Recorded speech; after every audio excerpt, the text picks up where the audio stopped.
Hello guys, मैं हूँ ओम और आप देख रहे हैं टेक एक्सपर्टी।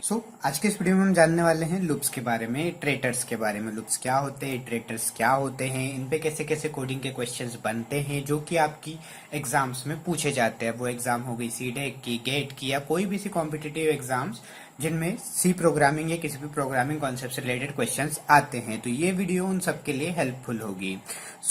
इस वीडियो में हम सारे बेसिक से लेके एडवांस तक जितने भी क्वेश्चंस एग्जाम्स में पूछे जाते हैं वो सारे के सारे क्वेश्चंस हम इन वीडियो में कवर करने वाले हैं। अब बात करें इस वीडियो की, तो ये वीडियो कुछ पार्ट्स में मैं डिवाइड करने वाला हूँ, जिसमें ये फर्स्ट पार्ट है। तो इस फर्स्ट पार्ट में हम फॉर लूप से रिलेटेड कुछ बेसिक्स जानेंगे और उससे रिलेटेड ही कुछ एग्जाम्पल प्रोग्राम्स देखेंगे। इसके बाद सीधे हम एडवांस कॉन्सेप्ट पे मूव हो जाएंगे, क्योंकि ज्यादा बेसिक्स में यहाँ पे आपको बताने नहीं वाला हूँ, क्योंकि आप अगर यहाँ तक आए हैं तो आपको थोड़े बहुत बेसिक्स तो पता ही होंगे। तो हम डायरेक्टली एडवांस कॉन्सेप्ट पे मूव करेंगे और उनसे रिलेटेड क्वेश्चंस देखेंगे कि कितने कितने क्वेश्चंस किस किस टाइप के क्वेश्चंस बनते हैं। आपके लिए इजी बनाने के लिए मैंने क्या किया है, फॉर लूप पे जितने भी क्वेश्चन डिफरेंट डिफरेंट टाइप के क्वेश्चंस बनते हैं उनको मैंने सिंटेक्स वाइज डिवाइड कर रखा है। तो ये जो डिफरेंट डिफरेंट पार्ट्स होंगे, यहाँ पे हम क्या करेंगे, फॉर लूप के डिफरेंट डिफरेंट सिंटेक्स को डिस्कस करने वाले हैं। अब हर एक सिंटेक्स को अपन देखेंगे, एनालाइज करेंगे और उससे रिलेटेड जितने भी क्वेश्चंस बनते हैं वो सारे हम सॉल्व कर करके देखेंगे। तो एट लास्ट आपको सारे सिंटेक्स का नॉलेज होगा और आप सारे सिंटेक्स से रिलेटेड क्वेश्चन सॉल्व कर पाओगे। तो मुझे नहीं लगता उसके बाद कोई भी अलग से कोई क्वेश्चन बच पाएगा अपने लूप्स में जो अपन सॉल्व नहीं कर पाए। ठीक है, अब सिंटेक्स की बात करते हैं। सिंटेक्स अब कहां से आ गए, फॉर लूप का तो एक ही सिंटेक्स था। तो हाँ, फॉर लूप का ऑफिशियल सिंटेक्स एक ही है, बट जब बात आती है घुमा फिरा के क्वेश्चंस पूछने की, तब इसके सिंटेक्स डिपेंड करता है क्वेश्चंस पूछने वाले पे। अब वो सिंटेक्स को कैसे भी घुमा सकता है, उसके कुछ एग्जांपल में अगर आपको बताऊं, सी लाइक दैट, ये एक सिंटेक्स है जो हम आगे वाली वीडियोस में डिस्कस करने वाले हैं। तो ये भी एक सिंटेक्स है जहाँ पे कोई एक्सप्रेशन नहीं है, कुछ सेमीकोलन है, कुछ एम्प्टी है, तो ऐसे भी टाइप के सिंटेक्स होते हैं।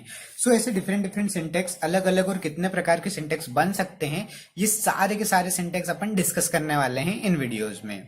ठीक है, इन सारे सिंटेक्स को अच्छे से एनालाइज करने के बाद अपने को कोई भी चांस नहीं रहेगा कि कोई भी क्वेश्चन अपना छूट जाए। ठीक है, तो अब अपन सीधे चलते हैं अपने कॉन्सेप्ट पे, जो होता है फॉर लूप। अब इसकी थोड़ी सी थ्योरी देख लेते हैं। अब थ्योरी क्यों नेसेसरी है भैया? थ्योरी नेसेसरी है आपके एमसीक्यूज के लिए। ठीक है, आपको जितने एमसीक्यूज, नॉर्मल थ्योरेटिकल एमसीक्यूज पूछे जाते हैं उनके लिए थ्योरी जरूरी है। और बात रही कोडिंग की, तो उसके लिए आपको कॉन्सेप्ट जरूरी है, और वो तो आप मुझ पे छोड़ दो, आपकी उम्मीद से ज्यादा कॉन्सेप्ट कवर हो जाएंगे इस वीडियो में। ठीक है, तो सबसे पहले अपन थ्योरी देख लेते हैं। थ्योरी में क्या है भैया, it is an entry control loop. अब एंट्री कंट्रोल लूप का मतलब क्या होता है? देखो, सबसे पहले तो अपने को पता होना चाहिए कि जो फॉर लूप होता है वो एक एंट्री कंट्रोल लूप होता है। ठीक है, ये बात अपने दिमाग में डाल लो, क्योंकि इस पे एक क्वेश्चन बन सकता है कि फॉर लूप कौन से टाइप का लूप होता है, एंट्री कंट्रोल लूप या एग्जिट कंट्रोल लूप। अब ये चीज आप अच्छे से कब समझोगे, जब आप व्हाइल और डू व्हाइल लूप पढ़ोगे। ठीक है, फिर भी अभी के लिए मैं बता देता हूँ कि एंट्री कंट्रोल लूप क्या होता है। सिंपल सी थिंग है, अगर हम लूप की बॉडी में एंटर करने से पहले कंडीशन चेक करते हैं तो उसे हम क्या कहते हैं, एंटी कंट्रोल लूप। अगर लूप की बॉडी को एग्जीक्यूट करने के बाद या उसमें एंटर होने के बाद हम अगर कंडीशन चेक करते हैं तो वो होते हैं एग्जिट कंट्रोल लूप।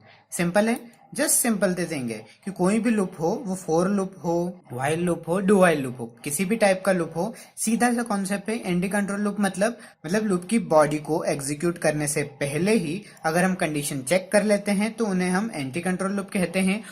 लूप की बॉडी एग्जीक्यूट हो जाने के बाद अगर हम कंडीशन चेक करते हैं तो वो हो जाते हैं exit control loop. Like we can take the example of do while loop. अब डू व्हाइल लूप में क्या होता है, सबसे पहले उसकी बॉडी रन हो जाती है। अब डू के अंदर जो भी रहता है, यू कैन सी, डू के अंदर जो भी रहता है ये बॉडी पार्ट रहता है, तो ये बॉडी पार्ट पहले रन हो जाता है और उसके बाद हम यहाँ पे आके व्हाइल में कोई कंडीशन चेक करते हैं। ठीक है, तो ऐसे लूप्स को एग्जिट कंट्रोल लूप कहा जाता है। तो अपने को ये बात याद रखना है कि फॉर लूप जो होता है वो एक एंटी कंट्रोल लूप होता है। ठीक है, अब इसके बाद अपन आगे बढ़ते हैं। नेक्स्ट थिंग क्या है, फॉर इज अ कीवर्ड। अब एक तो नॉर्मल थिंग है कि भैया फॉर एक कीवर्ड है, बट फिर भी कभी आ जाए तो ध्यान रखना इस बात का। ठीक है, it's use to repeat a program several times based on the condition. अब इसका यूज क्यों किया जाता है भैया? इसका यूज इसलिए किया जाता है कि हमको किसी काम को रिपीटेडली करवाना है, या बार बार एक ही काम को हमको बार बार रिपीट करवाना है किसी कंडीशन के सेटिस्फाई होने तक। जब तक वो कंडीशन सेटिस्फाई हो रही है वो काम होते जाए, जैसे ही वो कंडीशन सेटिस्फाई नहीं हुई ठीक है, वो फॉल बैक हो गई, फॉल्स हो गई, तो ये क्या होगा, उस काम को करना बंद कर देगा। तो हम किसी सर्टेन कंडीशन तक किसी प्रोग्राम को बार बार बार बार रिपीट करना चाहते हैं, तब हम किसका यूज करते हैं, लूप्स का यूज करते हैं। सो ये एक बेसिक थिंग है। Okay, now the main point is, okay, इस पे अपने को ज्यादा ध्यान रखना है। सो मेन पॉइंट क्या है भैया, here in a for loop it's mandatory to maintain 2 semicolon. So भैया सबसे बड़ी बात यह है कि फॉर लूप किसी चीज को रखने का नहीं बोलता, ना आपको इंक्रीमेंट डिक्रीमेंट रखने का बोलता है, ना आई प्लस प्लस, ना आई माइनस माइनस, जो अभी आप वेरिएबल का नाम यूज करते हो वो किसी चीज को रखने का नहीं बोलता। उसका सीधा सा सिंटेक्स होता है। सिंटेक्स नॉर्मली क्या है कि भैया मेरे को 2 सेमीकोलन नेसेसरी है, ठीक है, इससे ज्यादा मुझे कुछ नहीं चाहिए, ना मुझे बॉडी चाहिए, ना ही मुझे कोई इंक्रीमेंट डिक्रीमेंट चाहिए, उसे कुछ भी नहीं चाहिए। मेन थिंग है उसको 2 सेमीकोलन चाहिए। तो इस बात का आपको ध्यान रखना है। ये एमसीक्यूज में भी पूछा जा सकता है, या किसी भी कोडिंग क्वेश्चन अगर आता है तो वहां भी आपको इसे 2 सेमीकोलन के साथ फॉर लूप दे दे तो आपको उस क्वेश्चन को एरर लगा के आगे नहीं बढ़ जाना है, उसे सॉल्व करना है। अब सॉल्व कैसे करना है वो मैं आपको आगे के वीडियोस में बताऊंगा, ठीक है, बट इस बात को आपको ध्यान रखना है, ये बहुत काम में आने वाली है अपने को आगे भी, ठीक है। Now the next thing, generally in for loop having 3 expression, ठीक है, जनरली फॉर लूप में अपने को क्या होते हैं, 3 एक्सप्रेशन होते हैं। First one is initialization, then test condition, then plus plus और minus minus, that should be increment और decrement. Okay, that should be increment or decrement, you can say like that, or plus plus minus minus, or we can say also it is a update condition. okay, now मैंने यहाँ पे इसे expression क्यों कहा है ये भी आप आगे धीरे धीरे जानेंगे कि भैया एक्सप्रेशन इसलिए क्योंकि यहाँ अगर इनिशियलाइजेशन लिख दिया मैंने फर्स्ट पार्ट में, ठीक है, आगे देखते हैं अपन ये क्या होता है, मेन ये क्या होता है वो आगे देखते हैं।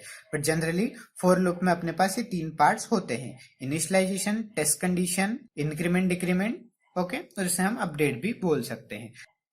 अब आगे हम इसका एक सिंटेक्स देखते हैं और उसके हिसाब से समझते हैं कि यार एक्सप्रेशन क्या है, इनिशियलाइजेशन, टेक्स्ट कंडीशन और ये प्लस प्लस माइनस माइनस ये सब क्या चीजें हैं, ये हम आगे देखते हैं। सो नाउ ये है इसका सबसे पहला सिंटेक्स, पहला और सबसे बेसिक सिंटेक्स जो कि आज तक अपन यूज करते हैं। नॉर्मली हम इसी का यूज करते हैं कोई भी प्रॉब्लम को सॉल्व करने के लिए, कोई भी प्रोग्राम को बनाने के लिए, कोई भी प्रॉब्लम को सॉल्व करने के लिए हम नॉर्मली इसी सिंटेक्स का यूज करते हैं। सो ये सबसे बेसिक सिंटेक्स होता है। अब इसमें क्या होता है भैया, फर्स्ट पार्ट होता है अपना इनिशियलाइजेशन का, नेक्स्ट पार्ट होता है टेस्ट कंडीशन का, थर्ड पार्ट होता है अपना increment decrement, and the last part is our body. अब ये वर्क कैसे करता है, सबसे पहले हमको इसका लाइफ साइकिल देखना है कि भैया इसकी लाइफ साइकिल मेथड कैसे वर्क करती है, ठीक है। सो यहाँ पे सबसे पहले एग्जीक्यूट कौन होता है। सो एग्जीक्यूशन की बात करें, एग्जीक्यूशन फेज की बात करें तो जो इनिशियलाइजेशन फेज है वो सबसे पहले एग्जीक्यूट होता है। तो इसको क्या मिलती है भैया, यहाँ पे फर्स्ट प्रायोरिटी मिलती है, ठीक है। अब फर्स्ट प्रायोरिटी तो मिलती है बट इसको सिर्फ एक बार ही रन होना होता है, ठीक है। ये फॉर लूप के लाइफ टाइम में सिर्फ सिंगल टाइम रन होता है, इस बात का आपको ध्यान रखना है, ओके, थरो ध्यान रखना है कि ये एक बार के बाद कभी भी एग्जीक्यूट नहीं होता फॉर लूप में। फॉर लूप में जैसे एंटर हुए यहाँ पे जो भी लिखा होगा, मैं ये नहीं कहता कि i equals to 0, i equals to 1 या कोई भी ऐसा आपका इनिशियलाइजेशन का एक्सप्रेशन लिखा हो, कुछ भी लिखा हो यहाँ, ठीक है, जो भी यहाँ पे आपका लिखा होगा वो सिर्फ एक ही बार एग्जीक्यूट होगा, उसके बाद वो कभी भी एग्जीक्यूट नहीं होगा, इस बात का आपको ध्यान रखना है। सेकेंड थिंग भाई, अब इसके बाद क्या एग्जीक्यूट होता है, क्या बॉडी डायरेक्टली एग्जीक्यूट हो जाती है, नहीं। So this is our body, okay. So क्या डायरेक्टली बॉडी एग्जीक्यूट हो जाती है, नहीं। इसके बाद जो सेकंड थिंग एग्जीक्यूट होती है वो होती है अपनी टेस्ट कंडीशन, ठीक है, कौन सी, वो होती है अपनी टेस्ट कंडीशन। अब क्या होता है, अब टेस्ट कंडीशन डिसाइड करती है कि भैया बॉडी को एग्जीक्यूट होना है या नहीं होना, ठीक है।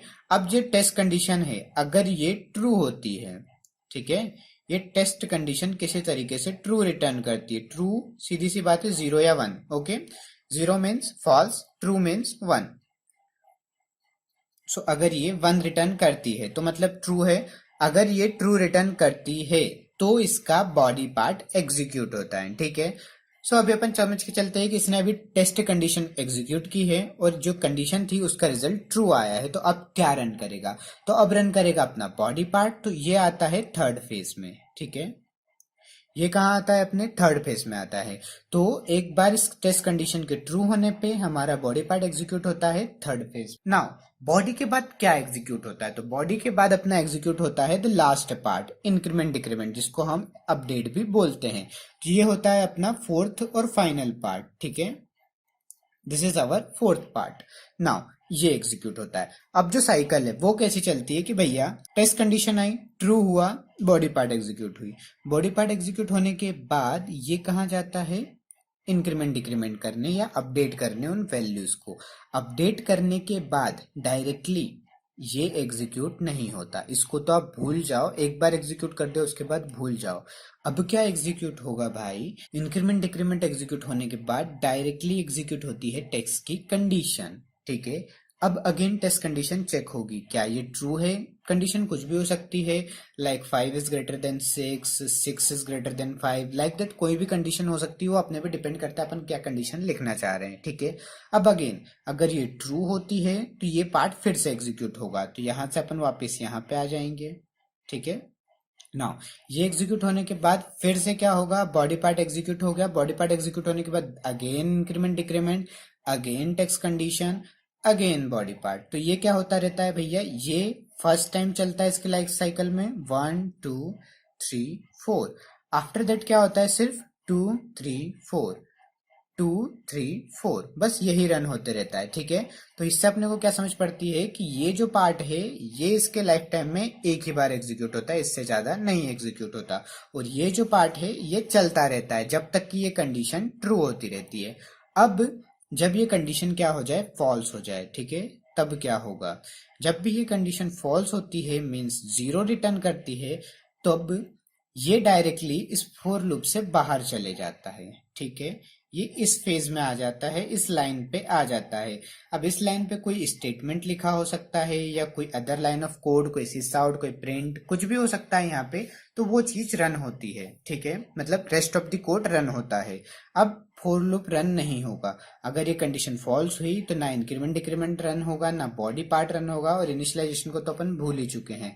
तो इसके बाद डायरेक्टली ये बाहर आ जाएगा, और बाहर जो भी लाइन ऑफ कोड लिखा होगा या कुछ भी नहीं लिखा होगा तो कुछ भी नहीं एग्जीक्यूट करके ये उसको प्रोग्राम को टर्मिनेट कर देगा, ठीक है। तो ये एक सिंपल लाइफ साइकिल होती है किसी भी फोर लूप। अब इसको अपन एक एग्जांपल के थ्रू समझते हैं कि ये कैसे वर्क कर रहा होगा। तो एक सिंपल सा अपन ने प्रोग्राम लिया है। अब इतना सिंपल क्यों लिया है, अब इस पे ध्यान मत देना आप, ठीक है, क्योंकि ये जस्ट मैंने बेसिक क्लियर करने के लिए लिया है। जिनके अभी बेसिक क्लियर नहीं है या जो इस वीडियो को नया नया देखने आए हैं, तो उनके लिए सिर्फ मैं बता रहा हूँ। अगर आपको ये अच्छे से आता है तो आप ये वीडियो स्किप कर सकते हैं और डायरेक्टली एडवांस कॉन्सेप्ट पे जा सकते हैं, ठीक है। सो नाउ हम क्या करने वाले हैं? एक टेबल को प्रिंट करने वाले हैं, 2 की टेबल को प्रिंट करने वाले हैं, और सेम जो ऊपर मैंने आपको कॉन्सेप्ट बताया था, इसी की हेल्प से अपन क्या करेंगे? इस प्रोग्राम को सॉल्व करेंगे और देखेंगे कि इसका आंसर कैसे आता है, ठीक है। नाउ मेन मेथड में आए अपन। सबसे पहले अपन ने क्या किया? n इज इक्वल टू 1, ठीक है, sorry n is equal to 2। n is equal to 2 से एक वेरिएबल बनाया है, यहाँ पे n की वैल्यू क्या है? 2 है, ओके। नाउ i से मैंने एक वेरिएबल बनाया, तो i की वैल्यू मैंने 1 इनिशियलाइज कर दी। अब ये जो पार्ट है ये आपको भी पता है इनिशियलाइजेशन पार्ट है, तो ये फॉर लूप की लाइफ टाइम में सिर्फ एक ही बार रन होगा, इसके बाद रन नहीं होगा। Second time i equals to 1 जो अपन ने सेट कर दिया है। Now next thing what? Test condition. अब टेस्ट कंडीशन अपन चेक करेंगे क्या हो रहा है भैया? i is less than equals to 10, i की वैल्यू क्या है? 1। क्या 1 लेस देन इक्वल्स टू 10 है? ट्रू, 10 है। तो क्या होगा? इसका बॉडी पार्ट एग्जीक्यूट होगा। तो ये अपने क्या था? सेकेंड। थर्ड क्या हुआ? Body part. अब बॉडी पार्ट में हमने क्या करवाया? एक प्रिंट एलन लगवाया है, ठीक है, जहां पे हम क्या कर रहे हैं? कुछ प्रिंट कर रहे हैं, एन और आई की वैल्यू को इनटू करके प्रिंट कर रहे हैं। तो ये एक बेसिक लॉजिक होता है किसी भी टेबल को प्रिंट करने का। अब एन इंटू आई, तो ये क्या होता है? 2 इंटू 1, 2 इंटू 1 2। तो ये क्या होगा? 2 यहाँ पे आके कंसोल पे प्रिंट हो जाएगा। अब थर्ड पार्ट अपना एग्जीक्यूट हो गया, खत्म हुआ। तो अब ये कहाँ जाएगा? फोर्थ पार्ट पे जाएगा, जो कि था अपना इंक्रीमेंट डिक्रीमेंट या अपडेट पार्ट। अब यहाँ पे क्या हो रहा है भैया? आई की वैल्यू को 1 से बढ़ाया जा रहा है, इंक्रीमेंट किया जा रहा है। तो अपन ने क्या किया? आई की वैल्यू को 1 से बढ़ा दिया। नाउ क्या होगा? टेस्ट कंडीशन चेक होगी। टेस्ट कंडीशन फिर से चेक होगी। I is less than equals to 10, I की वैल्यू क्या है? 2 है। अब 2 is less than equals to 10, condition true. Then again ये प्रिंटअप का पार्ट एग्जीक्यूट होगा, यहाँ पे एन इंटू आई प्रिंट होगा। अब एन की वैल्यू क्या है? एन की वैल्यू तो 2 ही है। आई की वैल्यू चेक की तो आई की वैल्यू भी 2 हो चुकी है, तो 2 इंटू 2 4। लाइक दैट ये थर्ड पार्ट एग्जीक्यूट हुआ। नाउ अगेन ये यहीं पे जाएगा, आई की वैल्यू को 1 से बढ़ाएगा, ये 3 हो जाएगी, वापिस यहाँ पे आएगा, ठीक है, सेकंड पार्ट पे आएगा, यहाँ पे चेक करेगा 3 क्या लेस देन इक्वल्स टू 10 है, ट्रू। तो ये क्या करेगा, फिर से बॉडी पार्ट एग्जीक्यूट करेगा, यहाँ पे इनकी वैल्यूज को प्रिंट करेगा, चेक करेगा, इनकी वैल्यू एन की वैल्यू 2 है, आई की वैल्यू 3 है, तो 3 इंटू 2 6, तो ये 6 को प्रिंट कर देगा। अब ऐसे ही ये चलता रहेगा जब तक कि ये कंडीशन फॉल्स नहीं हो जाती है। फॉल्स कब होगी, जब इसकी वैल्यू क्या हो जाएगी, 11 हो जाएगी। 10 तक भी रहेगी, अगर 10 तक अपन देखते हैं कि अभी इसकी वैल्यू 10 है, तो क्या 10 लेस देन इक्वल्स टू 10 है। अब 10 लेस देन तो नहीं है, ठीक है, इसका करते करते 10 वैल्यू हो गई।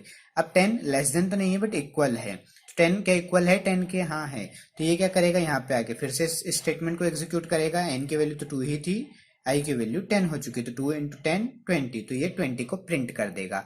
अब इसके बाद क्या करेगा भैया, ये इसके बाद ये चेक करेगा, आई की वैल्यू को 1 से इंक्रीज करेगा, तो आई की वैल्यू अब हो चुकी 11। अब ये वापस आके कंडीशन चेक करेगा, क्या 11 लेस देन इक्वल्स टू है 10 के, तो ये कंडीशन हो रही है फॉल्स, क्योंकि 11 ग्रेटर देन है 10 से, ना कि लेस देन और इक्वल टू है 10 के। तो अब ये क्या करेगा, इस पार्ट को एग्जीक्यूट नहीं करेगा और ये रेस्ट ऑफ द कोड पे आ जाएगा। अब यहाँ पे अपन ने कोई भी कोड नहीं लिखा है, नॉर्मल से गेट ch लगाया और अपन ने इसको टर्मिनेट कर दिया प्रोग्राम को, ठीक है। ये कुछ देर के लिए स्क्रीन को होल्ड करके रखेगा जब तक कि आप कोई इनपुट एंटर नहीं कर देते, ठीक है।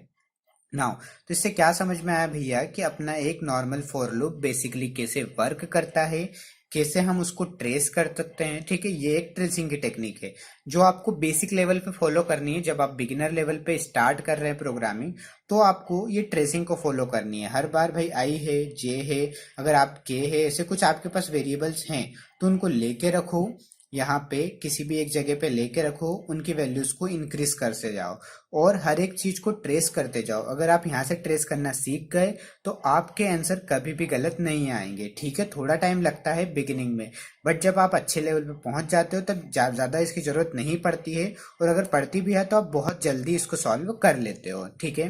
तो ये एक बेसिक एग्जाम्पल था इसका, जो कि होप सो आपको समझ आ गया होगा। तो अब आपके बेसिक तो आराम से क्लियर हो गए होंगे कि यार भाई पहला सिंटेक्स क्या था, इसमें कैसे कैसे क्वेश्चंस बन सकते थे। मतलब इसमें तो नॉर्मली क्वेश्चन बनने वाले थे, इसमें कोई अपन ने तीर नहीं मार दिया अभी। तो ये जो नॉर्मल कॉन्सेप्ट सब समझाते हैं, नॉर्मली अपन ने भी वही समझाया, बट थोड़ा कुछ एक्स्ट्रा आपको बता दिया है, उसका आप ध्यान रखो, ठीक है। तो अब अपन चलते हैं नेक्स्ट वीडियो की तरफ, नेक्स्ट पार्ट की तरफ। वहां अपन देखेंगे इसके एडवांस कॉन्सेप्ट और एडवांस सिंटेक्स को, जहां पे हम अच्छी अच्छी प्रॉब्लम्स को सॉल्व करेंगे और लेंदी प्रॉब्लम्स को सॉल्व करेंगे, जो कि रियल टाइम में आपके एग्जाम्स में पूछी जाने वाली हैं।